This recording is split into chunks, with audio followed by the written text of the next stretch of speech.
There are a lot of journalists here tonight, I think, and a lot of people who aspire to cover things like you have covered around the world. It's a lot more difficult now, I think, than it was when I was doing it and working for a big company and being paid well and having a housing allowance. And Deborah Amos told me last month that in spite of that situation, she thinks the new generation of journalists in the Middle East, American journalists, are much better prepared than our generation was. Many of them speak Arabic, they've studied the Middle East, and they're really prepared for what they're there to do. Right. Just it's kind of tough getting paid for it. That's right. That's right. No,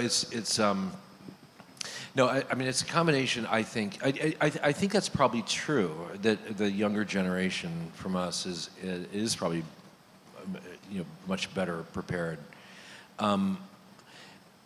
It's a combination. I think what is so brutal about the world today for journalists is it's a combination of economics, as you mentioned. Nobody wants to pay you. But also just the war has just become so much more savage. I mean, I remember the first wars I covered were in Central America. And, at Central America, and those were brutal, nasty wars. But I remember journalists, you could cross in Salvador. You could cross from rebel-held territory to the government-held territory. You'd put tape on your car saying TV or prensa, and you could cross over no man's land.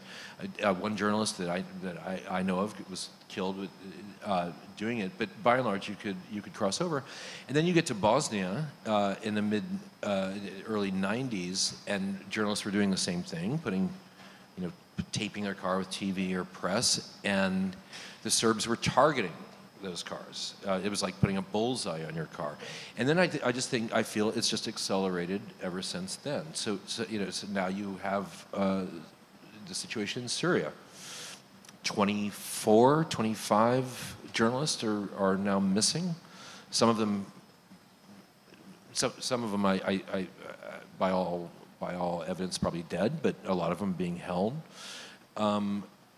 And I just think it's gotten to be just really brutal. And I think one thing that people were kind of caught off guard by a little bit was the Egyptian revolution. And that was one where a lot of younger journalists today kind of cut their teeth on, and they thought that Tahrir Square was kind of what they were going to see elsewhere. And that was not the case, of course, and it wasn't the case in Libya, and it's certainly not the case in Syria today. So I just think it's gotten much more really brutal. And like you said, there is not the infrastructure behind you that is going to protect you in any way. So I think one of the people being held in Syria was a RISC trainee, right? Yeah. Really? Yeah. Yeah. Yeah, when I think back, we used to wear these T-shirts in Beirut with the AP logo on the front, and on the back it said "Don't shoot" in English, Arabic, and French. And we could move, among all the factions without much trouble. And it really wasn't until the kidnappings started, when Terry Anderson was kidnapped in March of 1985. From then on, the whole ball game began to change. Yeah. And I think also what's happened as war has just got, I just think war has gotten more savage, and what both sides in so many conflicts, what they don't want eyewitnesses to the atrocities they're committing.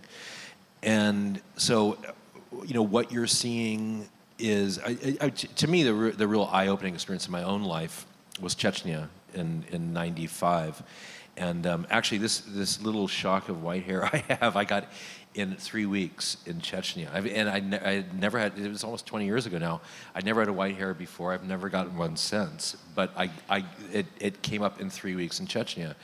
And in Chechnya, they both sides were just unspeakably brutal. If there was any, and the conversation was always about.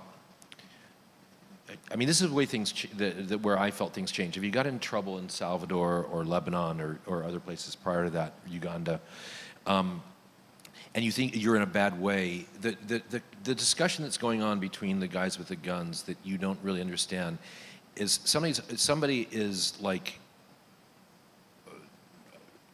lobbying to kill you. And what happened, what I was aware of in Chechnya is what that argument that you don't understand is. Somebody is sort of arguing that there's to try to keep you alive.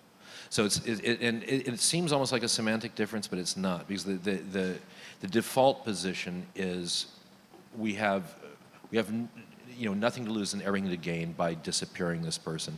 And so what you see, and now it's spread down to relief workers. Chechnya, I think more Red Cross people were killed in Chechnya than were killed in World War II. Which is an astonishing statistic, and you see that again and again throughout the world. So I just think that there is this degeneration of where nobody is safe, and again because war has gotten just so much more brutal, you don't want to have outside eyewitnesses to what you're doing. Time was the Arab League made some criticism of the leader, and he also found that to be hilariously funny. It felt like I was going into some sort of purgatory. I mean, that was really the best way to describe it. The women didn't know I was